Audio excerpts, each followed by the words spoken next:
Bonsoir à tous, bienvenue sur C8 pour cette nouvelle édition de Voyage au bout de la nuit. Aujourd'hui, je poursuis la lecture de Marie-Antoinette de Stefan Zweig. Alors, qui était Marie-Antoinette? Fête l'année de ses 15 ans et par raison d'État, reine de France. Une débauchée futile, piégée dans l'affaire du collier, la pire ennemie de la Révolution. Une sainte pour la Restauration. Marie-Antoinette rétablit la courbe d'un destin obscurci par la passion ou la honte posthume. Stefan Zweig analyse la chimie d'une âme qui, sous le poids du malheur et de l'histoire, se révèle à elle-même et se rachète, passant de l'ombre de la jouissance à la lumière de la souffrance. Par la main de ce grand écrivain autrichien, nous suivons une reine de la chambre de son nonchalant mari, Louis XVI, jusqu'au lit de la guillotine.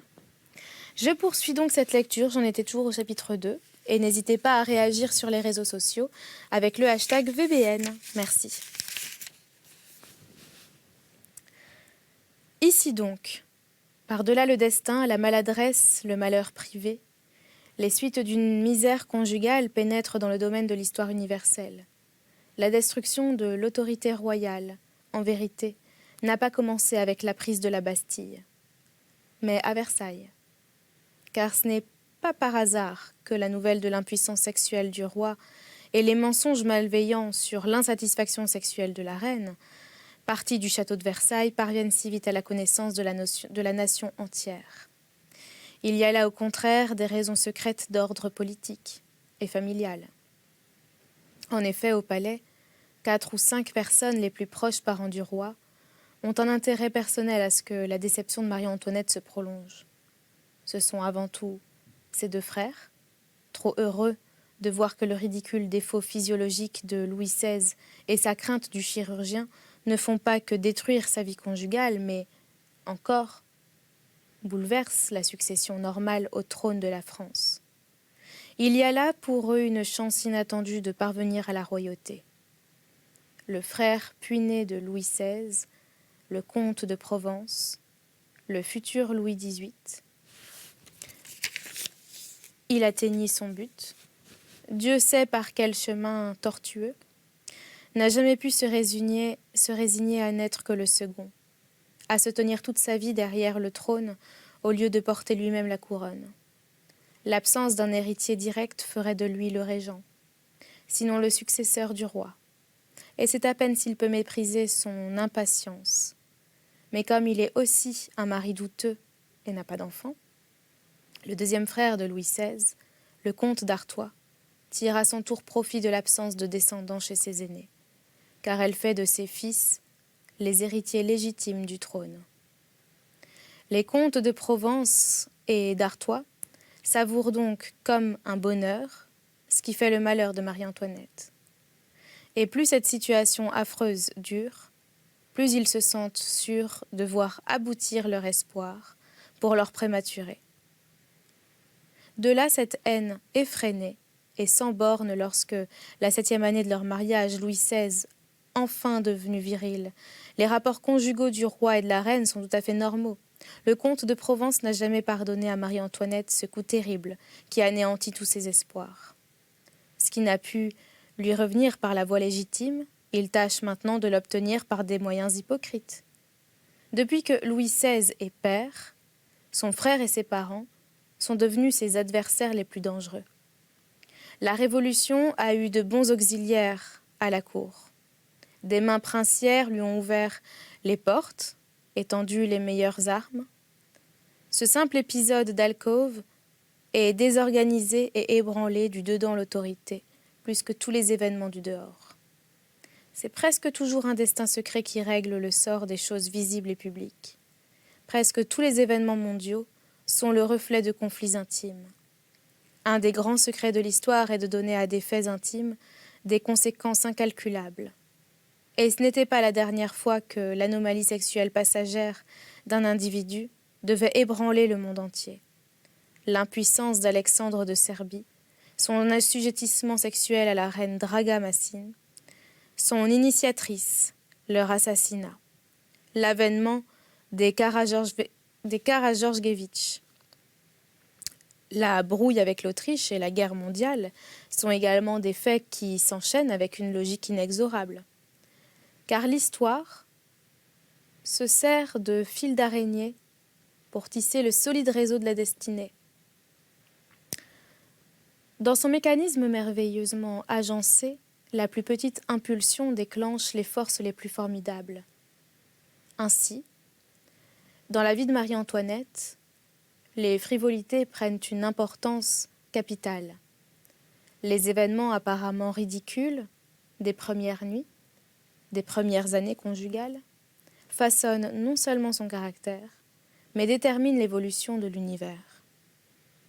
Mais que ces nuages qui s'amassent menaçants sont loin encore, que toutes ces conséquences et ces enchevêtrements demeurent éloignés de l'esprit léger de l'enfant de 15 ans, qui plaisante sans appréhension avec son compagnon maladroit, et qui croit en son petit cœur allègre, les yeux clairs et curieux, souriant et gai, monter les marches d'un trône, quand au bout, il y a l'échafaud.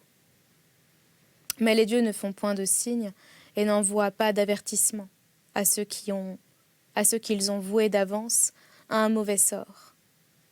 Ils les laissent suivre leur voie, sans crainte ni pressentiment, et leur destin, du fond d'eux-mêmes, s'avance à leur rencontre. Chapitre 3. Les débuts à Versailles. Aujourd'hui encore, Versailles s'affirme comme le symbole le plus grandiose et le plus provoquant de l'autocratie. Sans la moindre nécessité apparente, un immense château s'élève à 5 lieues de la capitale, en pleine campagne.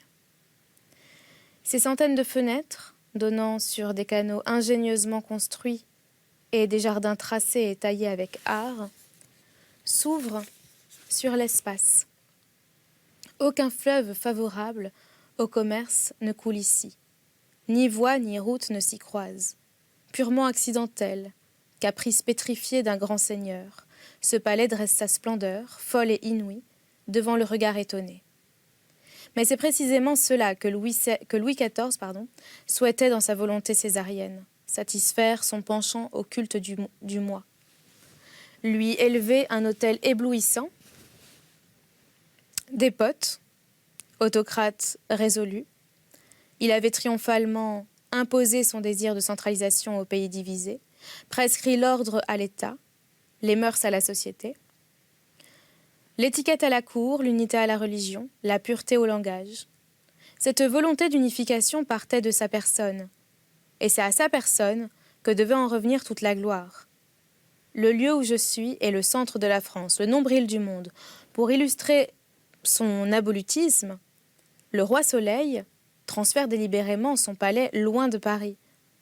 En établissant sa résidence tout à fait à l'écart, il montre qu'un roi de France n'a pas besoin de la ville, des citoyens, de la masse comme soutien ou cadre de son pouvoir. Il lui suffit d'étendre le bras et d'ordonner pour que, aussitôt, à la place des marais et des sables, surgissent jardins et bois, grottes et cascades, et se dresse le plus beau et le plus imposant des palais.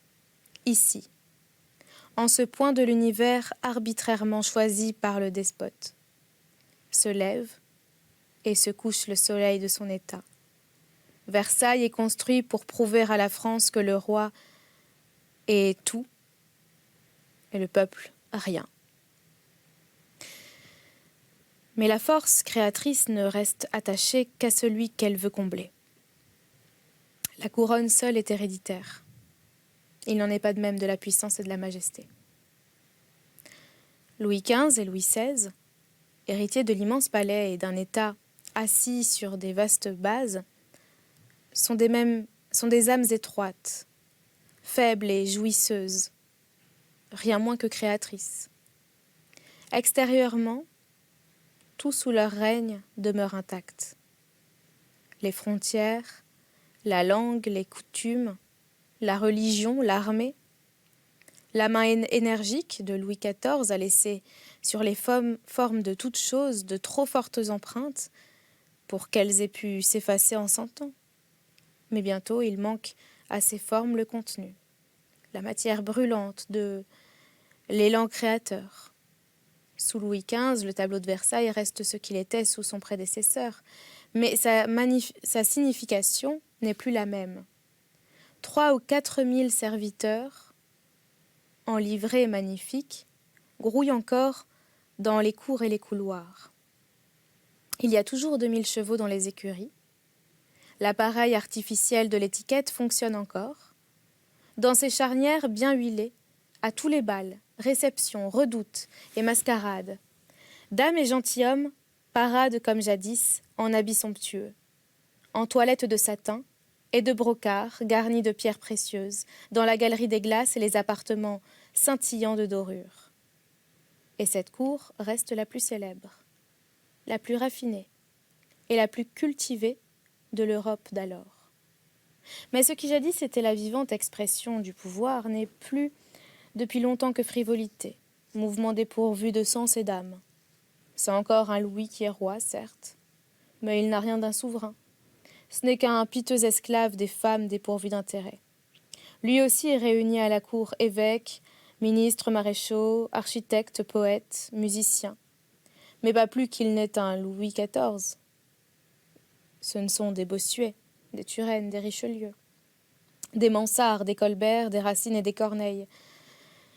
C'est une bande d'intrigants, des gens souples et avides de place, qui ne veulent que jouir au lieu de créer, que profiter en parasite de ce qui existe au lieu d'insuffler aux choses la vie et l'énergie. Dans cette serre de marbre, projet audacieux, réforme décisive, œuvre poétique n'éclose plus. Seules les plantes marécageuses de l'intrigue et de la galanterie s'y épanouissent orgueilleusement. Ce ne sont plus les hauts faits qui l'emportent, mais la cabale. Ce n'est plus le mérite qui compte, mais la protection. C'est celui qui se courbe le plus au lever de la Pompadour ou de la Dubarry qui parvient le plus haut. La parole prime l'action. L'apparence, la réalité. Ces hommes, enfermés dans un cadre étroit, ne jouent plus qu'entre eux et pour eux-mêmes. Avec beaucoup de grâce et sans aucun but, leur rôle de roi, de prêtre, de maréchal, tous ont oublié la France, la réalité. Ils ne pensent qu'à eux-mêmes, à leur carrière, à leur plaisir. Versailles est conçu par Louis XIV comme le forum maximum de l'Europe, devient sous Louis XV un simple théâtre d'amateurs le plus artistique et le plus coûteux. Il est vrai que le monde est jamais connu. Sur cette scène grandiose, voici qu'apparaît pour la première fois, du pas hésitant de la débutante, une jeune fille de 15 ans. Elle commence tout d'abord par un petit rôle d'essai, celui de Dauphine. Mais le très noble public sait qu'à cette petite archiduchesse blonde d'Autriche est réservé pour plus tard le rôle vedette à Versailles, celui de reine. Et c'est pourquoi dès son arrivée, tous les regards la fixent avec curiosité. La première impression est excellente.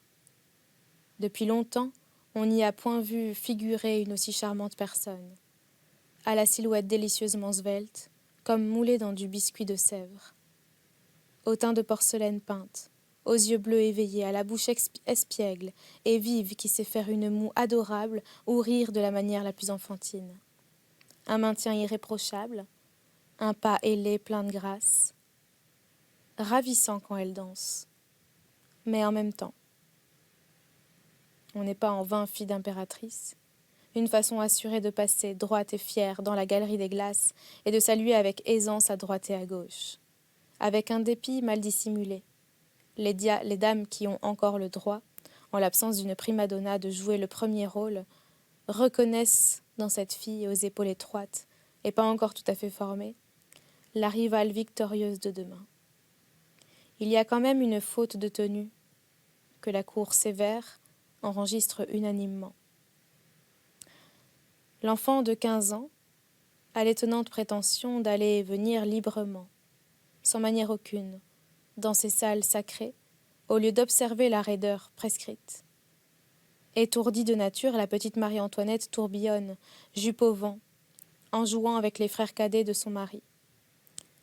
Elle ne peut pas encore s'habituer à la triste retenue, à la réserve glaciale sans cesse exigée de l'épouse d'un prince royal. Aux grandes occasions, elle sait se conduire irréprochablement car elle a été élevée suivant l'étiquette espagnole et habsbourgeoise, tout aussi pompeuse. Mais à la Hofburg, et à Schönbrunn, on ne se tenait aussi solennellement qu'aux événements extraordinaires. On ne sortait le cérémonial qu'aux réceptions, comme un habit de gala, pour s'en débarrasser ensuite, avec un soupir de soulagement, dès que les éduques avaient refermé la porte derrière les visiteurs. Alors on se relâchait. On devenait simple et familier. Les enfants pouvaient s'ébattre joyeusement et follement. À Schönbrunn, on se servait de l'étiquette, mais on ne la servait pas en esclave comme une divinité. En revanche, ici, à cette cour précieuse et surannée, on ne vit pas pour vivre, mais uniquement pour représenter, et plus le rang d'un personnage est élevé, plus celui-ci a de prescriptions à suivre. Donc pour l'amour de Dieu, pas de gestes spontanés. Il ne faut pas être naturel à aucun prix, ce serait là un irréparable manquement aux usages. Du matin au soir, du soir au matin, de la tenue, encore de la tenue et toujours de la tenue, sans quoi l'impitoyable public des courtisans, dont la seule raison est de vivre dans et pour ce théâtre, commence à murmurer. Ni comme dauphine, ni comme reine, Marie-Antoinette n'a jamais voulu comprendre cette odieuse sévérité, ce sacro-saint cérémonial de Versailles. Elle ne conçoit pas l'importance terrible que tout le monde accorde à un signe de tête, à une question de préséance, et jamais elle ne le concevra. D'une nature obstinée, mutine et avant tout profondément sincère, elle hait toute espèce de restriction. En véritable Autrichienne, elle veut se laisser aller, vivre à sa guise et ne pas subir continuellement ses grands airs. C'est insupportable suffisance. De même qu'en Autriche, elle s'était dérobée à l'étude. Elle cherche maintenant toutes les occasions d'échapper à sa sévère dame d'honneur, Madame de Noailles, qu'elle surnomme railleuse, Madame Étiquette. Inconsciemment, cet enfant, vendu trop tôt, à des fins politiques, souhaite la seule chose dont on la prive dans le luxe de sa situation, quelques vraies années d'enfance. Mais une dauphine ne peut ni ne doit plus être une enfant. Tout se ligue pour lui rappeler l'obligation, où elle est de rester inébranlable et digne. La partie principale de son éducation échoua, en même temps qu'à la dame d'honneur d'une dévote. À mesdames, filles de Louis XV, 3 vieilles filles méchantes et bigotes, dont la plus mauvaise langue n'oserait suspecter la vertu. Madame Adélaïde, Madame Victoire, Madame Sophie. Ces 3 parques s'occupent, avec une apparente bienveillance, de Marie-Antoinette négligée par son époux. Dans leur repère, elle est initiée à toute la stratégie de la petite guerre de cour. Elle y doit apprendre l'art de la médisance, de l'intrigue souterraine, la technique des coups d'épingle. Au début, ce nouvel enseignement amuse la petite Marie-Antoinette, qui manque d'expérience. Elle répète innocemment les bons mots salés qu'on lui apprend, mais au fond, ses malices répugnent à sa franchise innée, à sa nature droite et spontanée. Malheureusement pour elle, Marie-Antoinette n'a jamais appris à feindre, à dissimuler ses sentiments. Haine ou inclination. Aussi, grâce à son juste instinct, se libère-t-elle bientôt de la tutelle des tantes. La comtesse de Noailles, elle non plus, n'a guère de chance avec son élève. Le tempérament indomptable de l'adolescente de 15 ans ou 16 ans se révolte sans cesse contre la mesure, contre l'emploi du temps toujours réglé et lié à un paragraphe. Mais elle ne peut rien y changer. Elle décrit ainsi sa journée. Je me lève à 10h ou à 9h30 et m'ayant habillée, je dis mes prières du matin. Ensuite je déjeune et de là, je vais chez mes tantes, où je trouve ordinairement le roi. Et c'est là-dessus que nous allons arrêter cette lecture pour aujourd'hui. J'espère que vous l'avez appréciée. N'hésitez pas à réagir sur les réseaux sociaux avec le hashtag VBN. Et voilà, je vous souhaite une très bonne nuit ou une très bonne journée et à bientôt.